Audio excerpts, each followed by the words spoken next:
Menimbang bahwa berdasarkan uraian duduk perkara fakta-fakta yang terungkap dalam rapat dan sidang pemeriksaan serta pertimbangan hukum dan etika di atas, dapat disimpulkan hal-hal sebagai berikut. 1. Dugaan pelanggaran kode etik dan perilaku hakim konstitusi yang terkait dissenting opinion terhadap hakim terlapor tidak terbukti melanggar kode etik dan perilaku hakim konstitusi.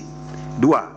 Terhadap masalah kebocoran informasi, rahasia, RPH dan kebiasaan praktek benturan kepentingan dalam penanganan perkara di Mahkamah Konstitusi, hakim terlapor secara bersama-sama terbukti tidak dapat menjaga keterangan dan informasi rahasia dalam rapat permusyawaratan hakim yang bersifat tertutup sehingga melanggar prinsip kepantasan dan kesopanan penerapan angka 9. 3. Praktek pelanggaran benturan kepentingan sudah menjadi kebiasaan yang dianggap sebagai sesuatu yang wajar.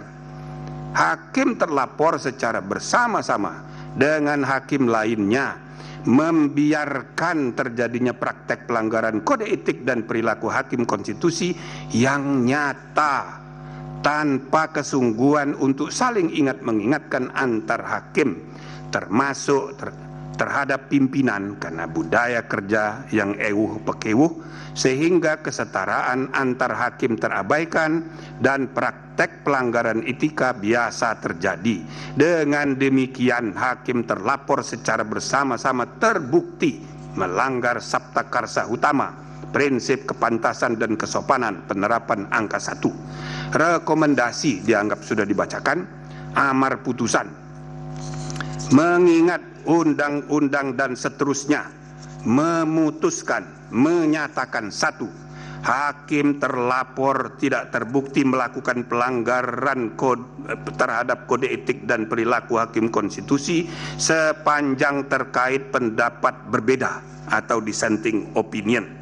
2. Hakim terlapor secara bersama-sama dengan para hakim lainnya terbukti melakukan pelanggaran terhadap kode etik dan perilaku hakim konstitusi sebagaimana tertuang dalam sabta karsa utama, prinsip kepantasan dan kesopanan sepanjang menyangkut kebocoran informasi rahasia rapat permusyawaratan hakim dan pembiaran praktek benturan kepentingan para hakim konstitusi dalam penanganan perkara.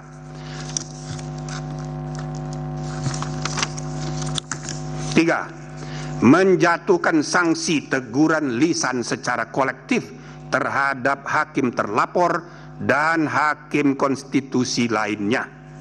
Demikian diputus dalam rapat Majelis Kehormatan oleh 3 anggota Majelis Kehormatan dan seterusnya pada hari Jumat tanggal 3 bulan November tahun 2023 dan hari Senin tanggal 6 bulan November tahun 2023 dan diucapkan dalam sidang pleno Majelis Kehormatan Mahkamah Konstitusi pada hari Selasa tanggal 7 bulan November tahun 2023 selesai diucapkan pada pukul 17.06 oleh 3 anggota Majelis Kehormatan Konstitusi, yaitu Jimli Asidiki sebagai Ketua Merangkap Anggota, Wahiduddin Adam sebagai Sekretaris Merangkap Anggota, dan Bintan R. Saragih sebagai anggota. Demikian ditandatangani. Lanjut.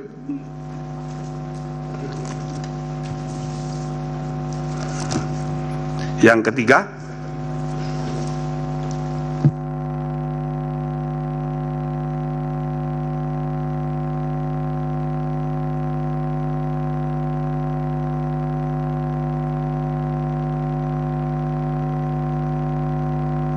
baik, saudara, kita lanjutkan.